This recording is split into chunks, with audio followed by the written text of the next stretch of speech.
Ironisnya, yang terjadi banyak tahun mendatang, profesi petani terancam punah. Tapi apabila tidak ada regenerasi petani, Indonesia nampaknya semakin dekat menjadi negara pengimpor beras karena tidak ada yang mengerjakan sawah.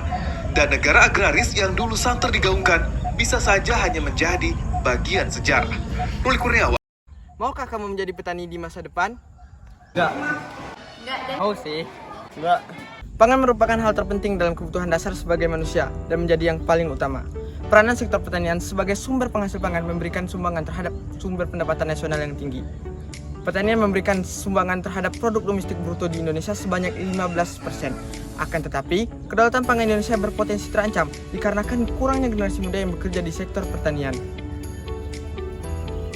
Menurut data dari LIPI, menyatakan bahwa usia rata-rata petani di Indonesia adalah 52 tahun. Bappenas juga memprediksi bahwa Indonesia pada tahun 2063 tidak memiliki petani. Ini dikarenakan oleh banyak faktor, mulai dari beralihnya profesi petani ke sektor industri, terjadinya alih fungsi lahan, laju urbanisasi yang semakin meningkat, dan banyak penduduk desa yang tinggal di kota. Permasalahan tersebut membuat kedaulatan pangan di Indonesia tidak akan tercapai. Oleh karena itu, perlu adanya solusi yang dilakukan guna mencapai kedaulatan pangan di masa yang akan datang. Sebagai pemimpin di masa depan, saya akan berkontribusi melalui pemberdayaan generasi muda dan beberapa program akan saya lakukan. Di antaranya, melakukan sosialisasi untuk mengubah persepsi buruk petani, bahwa menjadi petani juga memiliki ekonomi yang tinggi.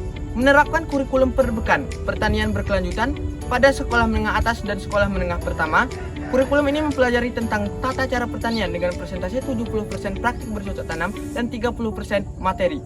Melakukan pembangunan dan infrastruktur pertanian agar generasi muda tidak memiliki hambatan ketika ingin bertani sebab memiliki infrastruktur yang baik. Memberikan beasiswa kepada generasi muda di desa agar berkuliah di sektor pertanian sehingga memiliki pengetahuan dan keterampilan agar mengembangkan pertanian di tempat tinggalnya. Saya juga akan mengadakan pelatihan atau workshop kepada generasi muda dengan mengajarkan segala sesuatu yang berkaitan dengan pertanian.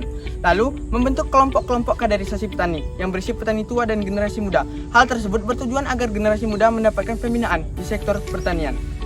Melalui program tersebut, diharapkan dapat mencetak petani yang unggul guna mencapai kedaulatan pangan Indonesia di masa yang akan datang. Saya Nahrul, Ketua OSIS SMA Negeri 7 Sarawangun, siap menjadi bagian dari ISLC 2023. Salam sejahtera, salam pemimpin muda.